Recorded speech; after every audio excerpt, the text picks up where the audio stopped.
So just leaving that property, as you saw, right by Mondawmin Mall. So I decided to come down North Avenue, but I wanted to kind of give you guys a visual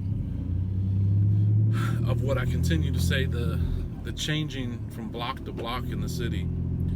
So we're coming down Mount Royal, just off of North Avenue, and we're in a different world again. We are back in civilization, and we're not even, I don't know, 10 blocks from where we just left. But coming through here, I'll pan over when we get past this light. But it's a beautiful area, and it's starting to rain a little bit. But as we come down, you see, like, these are like historic homes. We got a tavern on the corner. Coming down through and we're getting more down into downtown now.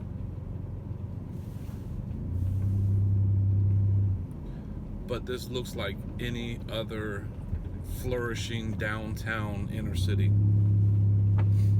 which it is. I mean, Baltimore is actually a great city. It has a lot of not so great parts, a lot of poverty, but yet you come down into the business district where we are now, and it's beautiful. It's every nice urban city all over the country. Even right here on the right here, it's the Baltimore Symphony, and we are literally blocks from what we just drove through, which, again, it's middle class, but there's just been such a detrimental effect on the economy in different parts of this city.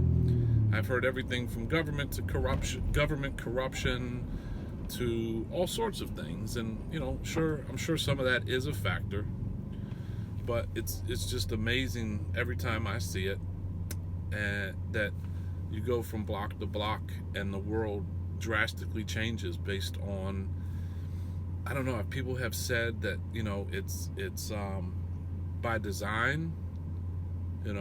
Do they depreciate it on purpose or forced depreciation? And I'm sure there's probably some of that too. But I see a lot of opportunity. I'm experiencing a lot of opportunity just here in the city. We're on our third project already. We've only been active within the city limits now for 6 months. So in saying that, there's a ton of opportunity. We're starting to use it. Got my buddies here on the corner, the Wiper Boys. They're all over town. They make an extra buck, man. They're washing windshields at the intersection. So now we jumped on MLK, and we're gonna come down, heading towards downtown, towards the harbor. But I just thought to bring you guys on again, just to kind of see how different areas change. You have nice brick row homes here on the left, and we're on a pretty major thoroughfare, but this is beautiful. It's nothing like what we actually just drove through. And yeah, there's some public housing. Yes, there's a lot of poverty across the street from something that's very, very nice. But that's the intermingling of inner city Baltimore. And now that we've now experienced, a couple projects up here, I don't want to say we've developed a tough skin, but we're starting to understand that, you can literally go from one neighborhood, barely cross over, and you're in a completely different neighborhood. You will see even my buddy here coming up. There's a lot of impoverished people. It's not race based in this city. You have the poorest and poorest of white right alongside the poorest and poorest of black and every other ethnicity in this city. And I don't know if that's ever going to change. It's been here my whole lifetime, but I think it's just the interdwellings of the city. I think it's, I guess you almost would say, just like a common denominator. It's something that has always been there, probably always will. The city's changing as a whole. There's a lot of development, but I think for that small group of people, I don't know if that's ever going to change. I don't know if the opportunity has even been afforded to them, a way out or something different, or something to help change that. So we're going to come down MLK. I'm going to go into Pigtown on Washington Boulevard is where we have one of our investment properties. Just want to ride by, make sure nothing's gone awry. It's a really so Pigtown. I'll tell you, Pigtown is a really, really up and coming neighborhood. It's just west of the Inner Harbor. It's blocks from the Baltimore Ravens NFL team. It's blocks from their stadium. It's blocks from Camden Yards where the Baltimore Orioles play. It's probably a short walk from the University of Maryland Hospital, which is right off of the Baltimore Harbor. And it's typical inner city brick row homes. Coming down. But yeah, let's cut across. And you can kind of see. So this is the north end of Pigtown that we're going to turn into here. And if you look straight ahead, down straight there, that's the Baltimore Ravens Stadium straight ahead. So we're walking distance from the NFL games, from the Major League Baseball games. You have shops, you have restaurants. It's still middle class, working class, neighborhood, but it's in proximity to what I call the wealth, which is the downtown district, where you have major bank institutions. They have these huge skyscrapers right off the harbor. So you have a huge influx of the financial industry right in the heart of the city of Baltimore, which I think is part of the reason why the downtown district has flourished so well, is because you have you have a certain mindset of people that are coming there to go to work every day, and they take care of their stuff. They demand, I would say, a higher standard. Alright, so as we turn in here, you'll see we're in the north end of Pigtown here, which, I don't know, not that many years ago was not a desirable place. I mean, I remember hearing stories from my family that the name Pigtown actually was derived from back in the early 1900s. The B&O Railroad came straight into Pigtown, and that's where they offloaded pigs to go to the slaughterhouse, and that's where the name Pigtown developed from. So as you can imagine, early 1900s, people that worked at a slaughtering plant, whatever, they're not making a ton of money, but they were able to obtain and acquire their home. Most likely, a lot of these homes stayed in the family for generations. And we got an ambulance coming past. Let him go by. So I mean, as you see here, looking through, we are on West Lombard right now.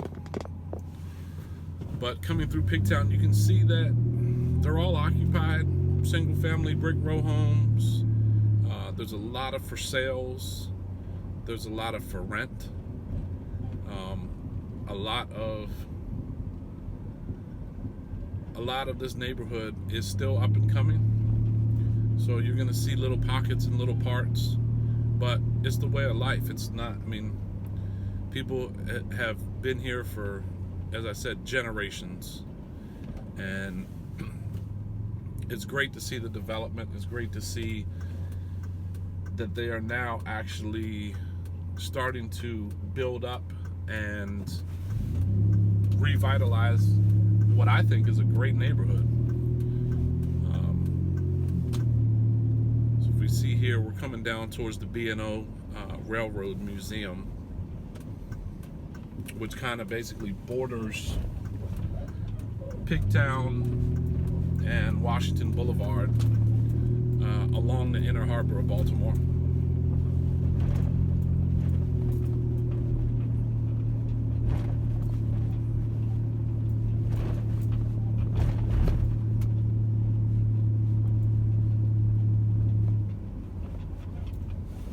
So we're passing right here on the right.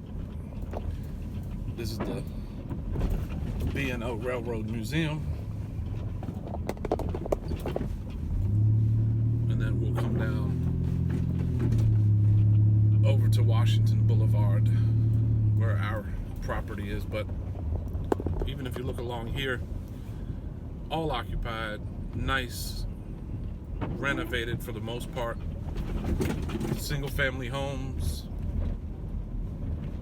I need to do something with these streets. I'm bouncing all over the place.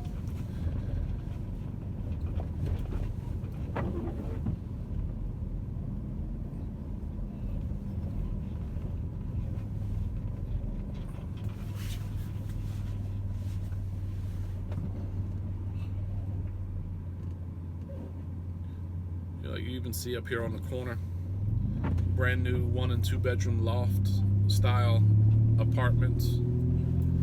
Looks like a completely renovated building there to the left, which kind of shows the revitalization of this area. And I don't think it was ever bad. Now that I think about it, I don't think it was bad. I just think that when, I guess it was in the 50s and 60s, they had what they called the white flight, which was the middle-class white Baltimore residents took off to the suburbs. They were dealing with the unfortunate era of the 60s with the drug epidemic coming through. You had crime, you had violence, you had, all these determining factors. And the middle working class that at that time in the city that could afford to move out of the area, they did. They went out to the suburbs. They went out to Catonsville. They went out to Timonium and Towson, and they just kind of left the city where it was. And that was, 50 years ago now. But we're now coming down Washington Boulevard. We are in the historic Main Street corridor of Pigtown. As you see, it is nice. It's nice inner city living. It almost has the effect or the feel to me of small town America. You're only having these 1 or 2 story townhomes, but it kind of gives you a sense of community. And as we come around into our block, I just did a video. We just passed the 2 properties that were at auction last week. So we're coming up. Our house is down here, the last one on the left with the awnings on it, right there. And it seems to be quiet. It's typical. This is a Sunday morning. I'm shooting this video. Sunday morning in the city. Quiet as can be. All right, so I'll wrap this up.